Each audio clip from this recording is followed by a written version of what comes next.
faire de grandes choses dans nos vies. Soyons obéissants, mes bien-aimés. Lorsque la parole de Dieu nous dit de faire ceci, il faut le faire. J'ai dit tout à l'heure, les 10 commandements, Christ l'a résumé en un seul commandement. Aimez-vous les uns les autres. Que l'amour du prochain soit notre partage, mes bien-aimés. C'est la parole de Dieu. Mais combien de personnes obéissent à cette parole? Dans nos familles, il y a tout le temps de conflits. Dans nos familles, il y a tout le temps de divisions. Même à l'église, il y a tout le temps de divisions, de conflits inutiles. Mais lorsque là où il y a l'amour, l'amour supporte tout. Là où il y a l'amour, il y a le pardon. Là où il y a l'amour, il y a l'unité, mes bien-aimés. Non, le département de tel département, ça tape avec tel département. Surtout les gens travaillent les modérateurs. Amen. Tout le temps de conflits inutiles. Amen. Si c'est pour rigoler. Amen. Or, l'amour doit être au centre de cette assemblée. La personne qui obéit à la parole de Dieu, Dieu est amour. Nous devons mettre l'amour au centre de notre vie. Si tu aimes ton prochain, mais ton prochain a un problème, il est venu vers toi, au lieu de lui conseiller, toi tu es le premier à aller critiquer encore sur ton prochain. Quel enfant de Dieu? Maman, prenons Jacques s'il vous plaît. Nous allons voir ça. Jacques nous a déterminé tout ça. La foi élevée sans œuvre, c'est une foi morte. Jacques.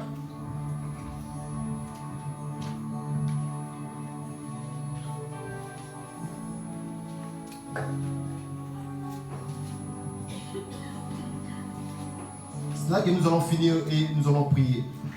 Prenons Jacques chapitre 2, du verset 14 au verset 26. C'est vrai, c'est un peu long, mais c'est très très important. Parce que nous allons parler sur la foi.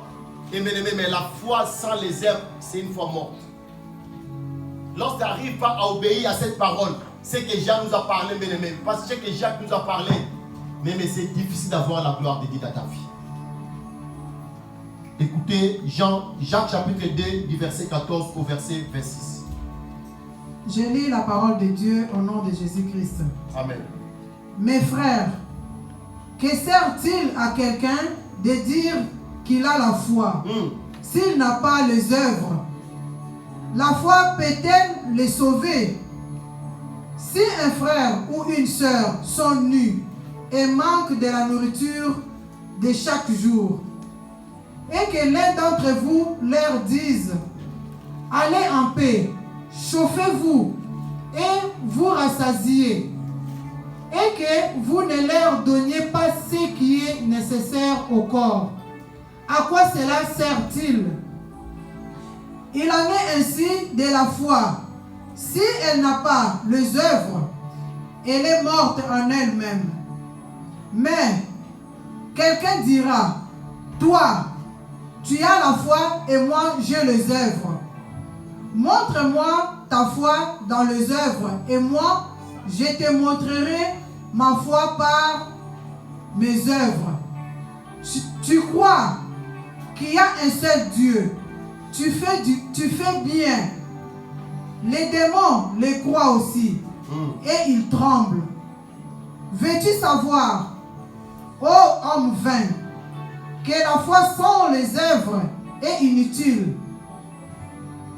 Abraham, notre père, ne fut-il pas justifié par les œuvres lorsqu'il offrit son fils Isaac sur l'autel? Tu vois que la foi agissait avec ses œuvres et que par les œuvres, la foi fut rendue parfaite.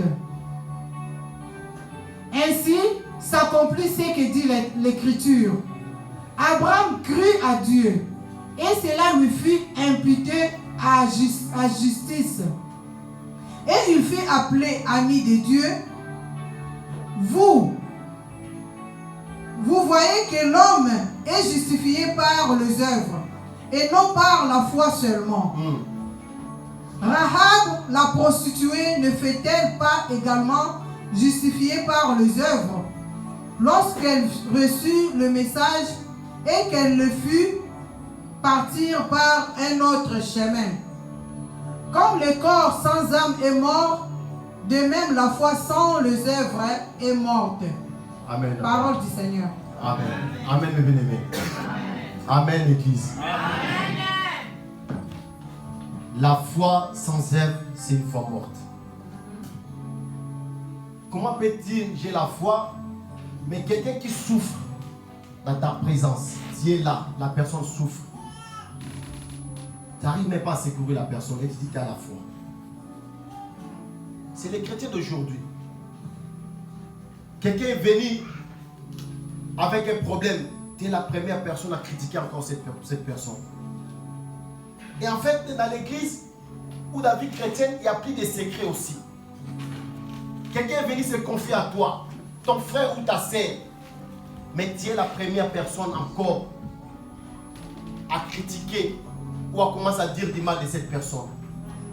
Où est ta foi? Où est ta foi, mes bien-aimés?